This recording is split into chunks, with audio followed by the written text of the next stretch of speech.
Welcome to Y dot management equity. तो हमने अपनी लास्ट क्लास में किंग डिमांड कर्व हमने कवर किया था। किंग डिमांड कर्व मैंने आपको बताया था कि ओलिगोपोली मार्केट में हमारा किंग डिमांड कर्व क्रिएट होता है। और आज की क्लास में मैं आपको बताऊंगी price determination under perfect competition. इसके अंदर हम लोग पढ़ेंगे price equilibrium, access demand and excess supply. आज के वीडियो में मैं आपको ये बताऊंगी। मुझे आपको एक बात बतानी थी कि जो भी मेरे प्रीवियस वीडियोस होते हैं वो करंट वीडियो के डिस्क्रिप्शन में उसकी लिंक अटैच होती है। तो अगर आप कोई भी वीडियो अगर देख रहे हैं तो उसके डिस्क्रिप्शन में आप जाके चेक कर सकते हैं। कोई ना कोई वीडियो की वहाँ पे लिंक होगी जो भी मेरी प्रीवियस वीडियो है उनकी। तो हम स्टार्ट करते हैं आज price equilibrium, access demand and excess supply में आपको बताऊंगी price determination under perfect competition में। परफेक्ट कंपटीशन जो है ये वीडियो जो है ये टॉपिक हमने पहले ही कवर कर लिया है एक वीडियो में। परफेक्ट कंपटीशन के मैंने फीचर्स, कैरेक्टरिस्टिक्स सब कुछ आपको बता दिया है। कैसा वहाँ पे डिमांड कब होता है। यहाँ पे मैं आपको ये बताती हूँ कि यहाँ पे परफेक्ट कंपटीशन में कुछ ऐसे फीचर्स होते हैं जो बहुत इंपॉर्टेंट होते हैं। जैसे कि फर्स्ट फीचर है हमारा large number of a buyer and supplier, मतलब large number of a buyer and seller. यहाँ पे क्या होता है, large number of buyer and seller होते हैं। होमोजीनियस प्रोडक्ट होता है, मतलब कि साइज कलर और हर चीज़ में क्या होता है वो सेम होता है, साइज कलर शेप वगैरह में। फ्री एंट्री एंड एग्जिट होता है। फर्म की एंट्री एंड एग्जिट क्या होती है, पूरी फ्रीली होती है। यहाँ पे किसी भी तरह का गवर्नमेंट का कोई भी रिस्ट्रिक्शंस नहीं लगे होते हैं, एज वेल एज कोई भी यहाँ पे लंबी चौड़ी पॉलिसी नहीं होती है एंट्री या एग्जिट करने के लिए। तो यहाँ पे किसी भी तरीके का रिस्ट्रिक्शन नहीं लगा होता है। इसी वजह से यहाँ पे फ्री एंट्री होती है और फ्री एग्जिट होती है किसी भी फर्म की। कोई भी फर्म अगर इंडस्ट्री में आना या जाना चाहे तो ये कुछ इंपॉर्टेंट पॉइंट्स हैं जो हमारे परफेक्ट कॉम्पिटिशन के जो फीचर्स बताते हैं। ठीक। तो बेसिकली आज हम लोग ये पढ़ने वाले हैं कि परफेक्ट कॉम्पिटिशन में प्राइस डिटर्मिनेशन होता कैसे है। ठीक है। तो परफेक्ट कंपटीशन के अंदर जो प्राइस जो डिसाइड किया जाता है वो डिसाइड किया जाता है हमारे market demand and market supply के अकॉर्डिंग। हमारे market demand and market supply जो होता है, क्या ये क्या होता है, मार्केट डिमांड जो ओवरऑल जो डिमांड होती है डिफरेंट डिफरेंट प्राइजेस पे जो हमारे कंज्यूमर डिमांड कर रहे हैं वो हमारी पूरी टोटल मार्केट डिमांड होगी। और मार्केट सप्लाई क्या हुआ, जो भी जितने भी सप्लायर मिलके जो भी प्रोडक्ट्स के जो भी कमोडिटी के सप्लाई कर रहे हैं। तो ये बेसिकली डिपेंड करता है market demand and market supply के ऊपर कि इंडस्ट्री कितना कर रही है। ठीक है, उस पर डिपेंड करता है। Then objective of a customer is to maximise their satisfaction level and objective of firm is to maximise their profit. देखिए, जैसा कि आप ये जानते हैं कि यहाँ पे जो परफेक्ट कंपटीशन में जो प्राइस डिसाइड किया जाता है ये प्राइस इक्विलिब्रियम के बेसिस पे किया जाता है। मतलब जहाँ पे हमारे market demand and market supply क्या होती है, इक्वेट कर जाते हैं। ये आप देख सकते हैं, इक्वल हो जाते हैं, वहाँ पे हमारे डिसाइड की जाती है। बट आप ये चीज़ देख सकते हैं कि डिमांड कब कब क्रिएट होती है। डिमांड तब क्रिएट होती है जब आपकी प्राइस क्या होती है, कम होती है। डिमांड आपकी तब क्रिएट होती है जब प्राइस कम होती है। और सप्लाई कब इंक्रीज होता है, जब सप्लाई तब इंक्रीज होता है जब किसी भी चीज़ की प्राइस क्या होती है, ज़्यादा होती है। ठीक है, तो यहाँ पे आप साफ-साफ ये चीज़ देख सकते हैं कि ये जो रिलेशन है ये इन्वर्स रिलेशन हो गया। मतलब कि डिमांड कब इंक्रीज़ होती है, जब किसी कमोडिटी की प्राइस कम होती है। और सप्लाई कब इंक्रीज़ होती है, जब किसी कमोडिटी की जो प्राइस होती है वो ज़्यादा होती है। तो यहाँ पे जिस पॉइंट पे डिमांड एंड सप्लाई दोनों इक्वेट करते हैं, मतलब कि डिमांड भी उतनी है जितनी सप्लाई हो रही है, सप्लाई उतनी हो रही है जितनी डिमांड है मार्केट में, वहाँ हमारा क्या होता है, प्राइस इक्विलिब्रियम, मतलब मार्केट प्राइस सेट किया जाता है। वो हमारा इक्विलिब्रियम पॉइंट होता है। ठीक है, इसीलिए यहाँ पे लिखा है कि objective of a customer is to maximise their satisfaction level. अब कस्टमर के पॉइंट ऑफ व्यू से अगर हम लोग सोचें तो कस्टमर का पॉइंट ऑफ व्यू क्या कहता है कि उनको सेटिस्फैक्शन लेवल अपना मैक्सिमाइज करना है, कम पैसे खर्च करके। ठीक है, कम से कम पैसे खर्च करके। तो इसका मतलब कोई भी कमोडिटी की प्राइस अगर कम होगी तभी कोई भी कस्टमर उसको प्रेफर करेगा। ठीक है, यहाँ पे और फर्म की अगर ऑब्जेक्टिव देखिए, फर्म मतलब सप्लायर की अगर ऑब्जेक्टिव अगर आप देखिए तो इनका क्या होता है मोटिव, इनका मोटिव होता है प्रॉफिट को मैक्सिमाइज करना। तो ये सप्लाई किस टाइम पे ज़्यादा करते हैं, जब कमोडिटी की प्राइस जब बढ़ती है तब ये सप्लाई ज़्यादा करते हैं। क्यों? क्योंकि अगर ये उस समय सप्लाई करेंगे तो इनकी जो प्रॉफिट होगी वो क्या होगी, वो इंक्रीज़ होगी, ज़्यादा इनको प्रॉफिट अर्न होगा। तो इनका जो होता है, इनका बैलेंस हो पाना, मतलब market demand and market supply को बैलेंस हो पाना ये थोड़ा मुश्किल होता है। When market demand and market supply become equal then only objective of both firm and consumer fulfil. जब market demand and market supply, देखिए जो मैंने आपको समझाया कि जब मार्केट डिमांड और मार्केट सप्लाई इक्वल होता है तब क्या होता है कि जो ऑब्जेक्टिव होती है किसकी, फर्म की ऑब्जेक्टिव होती है, एंड कस्टमर की जो ऑब्जेक्टिव होती है वो तब जाके क्या होती है, फुलफिल होती है। एंड हमारे मार्केट में इक्विलिब्रियम तब क्रिएट होता है जब हमारी aggregate quantity of all firm wish to sell equal the quantity that all the consumer in the market. जो हमारी एग्रीगेट, आप ये चीज़ समझ सकते हैं कि जितनी मार्केट में एग्रीगेट डिमांड है, अगर उतनी ही एग्रीगेट सप्लाई अगर की जाए तो वहाँ पे जाके हमारा मार्केट इक्विलिब्रियम क्रिएट होगा, जहाँ हमारे market demand and market supply equal हो जाएंगी। मतलब जितनी मार्केट में डिमांड आ रही है, जितना एग्रीगेट डिमांड आ रहा है मार्केट में, सप्लाई भी उतना ही हो रहा है। तो वहाँ पे क्या होगा, जो डिमांड होगा और वहाँ पे सप्लाई क्या होगा, इक्वल होगा। और डिमांड एंड सप्लाई जब इक्वल होगा तभी वहाँ पे मार्केट इक्विलिब्रियम क्या होगा, क्रिएट होगा। ठीक है। और हमारे कंज्यूमर क्या करेंगे, उसी जगह वही एक ऐसा पॉइंट होता है जहाँ पे कंज्यूमर, जहाँ ये माना जाता है कि कंज्यूमर जो होता है इतना कम से कम पे करने की कैपेबिलिटी रखते हैं, इतना पे करना चाहते हैं। और वही पॉइंट क्या होता है, हमारी सप्लाई की इक्वल हो जाती है। तो ये चीज़ मैं आपको आगे फर्दर टेबल से भी समझाऊंगी कि किस पॉइंट पे, मतलब ये पॉइंट कौन सा होता है जहाँ पे हमारे कस्टमर जो है, क्या कस्टमर का डिमांड एंड हमारी फर्म की सप्लाई इक्वल हो जाती है। ये चीज़ मैं आपको टेबल से विद एग्जांपल मैं आपको बताऊंगी, टेबल एंड ग्राफ से। यहाँ पे मैंने लिखा है market demand is equals to market supply. आप ये चीज़ समझ सकते हैं कि aggregate demand and aggregate supply जब इक्वेट कर जाती है तो वही पॉइंट हमारा प्राइस इक्विलिब्रियम का होता है। मार्केट में वही प्राइस जो होता है उस कमोडिटी के लिए सेट किया जाता है।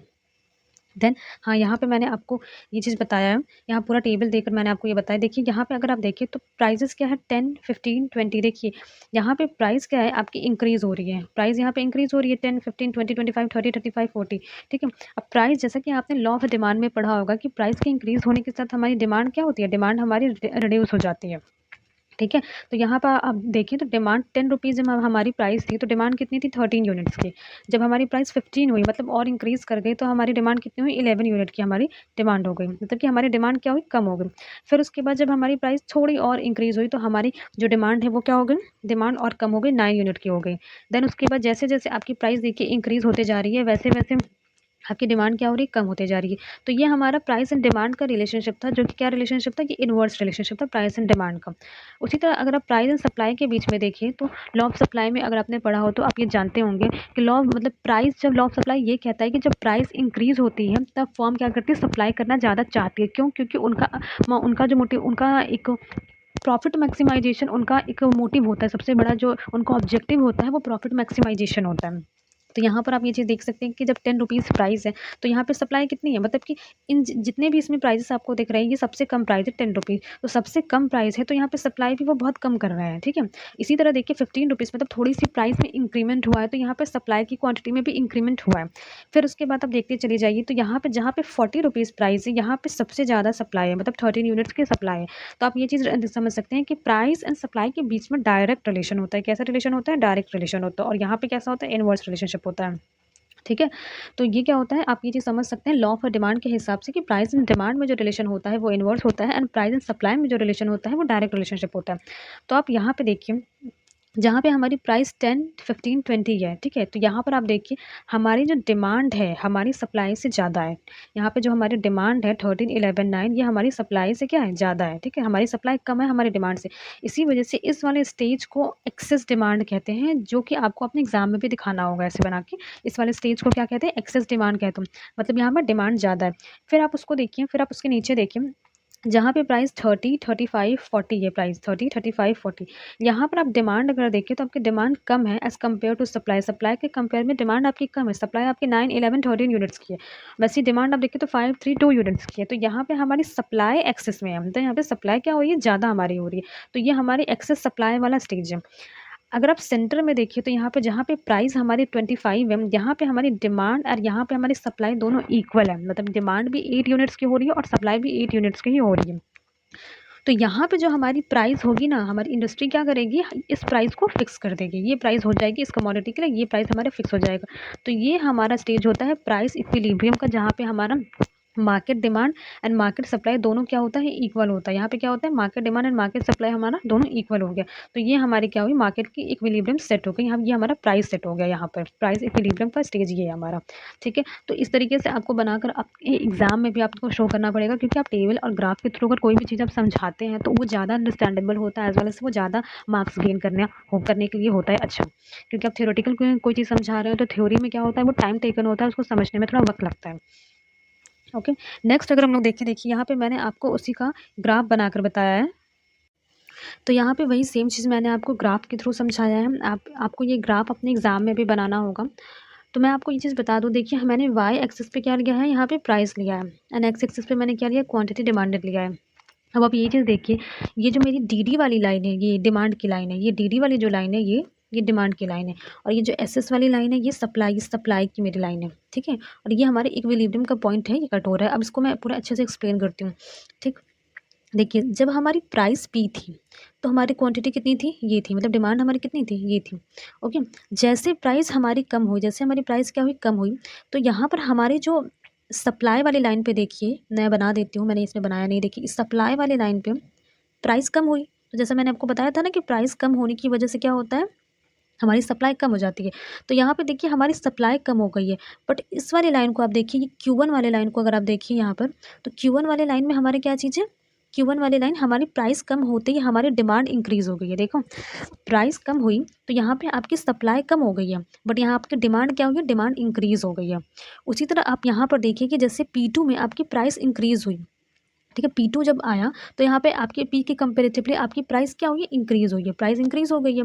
P से जब P1 आया तो यहाँ पे आपकी प्राइस डिक्रीज़ हुई थी, और यहाँ पे P2 पे आपकी प्राइस इंक्रीज़ हुई। तो जब यहाँ पे जैसे ही यहाँ पे P2 पे प्राइस इंक्रीज़ हुई, यहाँ आप डिमांड देखिए, ये डिमांड, यहाँ पे जो डिमांड हो जाएगा वो क्या हो गया, आपका कम हो गया, ये डिमांड जो है आपका कम हो गया, ठीक है। और यहाँ पे डिमांड का, यहाँ जहाँ से ये लाइन कटती है ना, जैसे P2 की लाइन इधर जा रही है और D की लाइन इधर आ रही है, डिमांड की लाइन इधर आ रही है, तो जिस पॉइंट पे ये लाइन कटती है ना, वहाँ से आप लोग ऐसे लाइन ड्रॉ करोगे, ठीक है।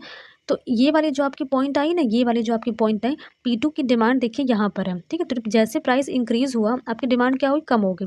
वहीं पर अगर आप सप्लाई वाले लाइन पे देखिए तो प्राइस के इंक्रीज़ होने की वजह से आपकी ये जो सप्लाई जो थी, ये वाली सप्लाई Q1 Q2 वाली आप देखिए, Q2 वाली आप देखिए, तो यहाँ पे जो सप्लाई थी वो सप्लाई आपकी इंक्रीज़ हो गई। तो इससे आप क्या समझे, देखिए जैसे ही प्राइस कम होती है, जैसे ही प्राइस कम होती है, आपकी डिमांड क्या होती है, इंक्रीज़ हो जाती है। डिमांड क्या होती है, इंक्रीज़ होता है। प्राइस के कम होने की वजह से, प्राइस के कम होने की वजह से आपकी डिमांड क्या होती है, वो इंक्रीज़ हो जाती है, ठीक है। और सप्लाई आपकी क्या होती है, प्राइस के कम होने की वजह से सप्लाई क्या होती है, कम हो जाती है, सॉरी, प्राइस के कम होने की वजह से डिमांड इंक्रीज़ हो जाती है और सप्लाई क्या होती है, कम हो जाती है।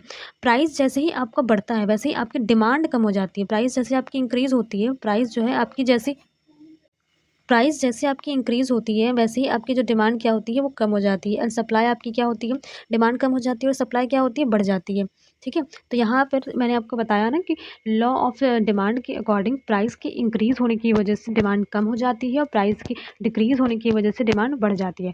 एंड लॉ ऑफ सप्लाई के अकॉर्डिंग प्राइस की इंक्रीज़ होने की वजह से सप्लाई बढ़ जाती है और प्राइस की डिक्रीज़ होने की वजह से सप्लाई क्या होती है, कम हो जाती है। ये बात जो मैंने बोला है ये आप नोट कर लेना, ठीक है।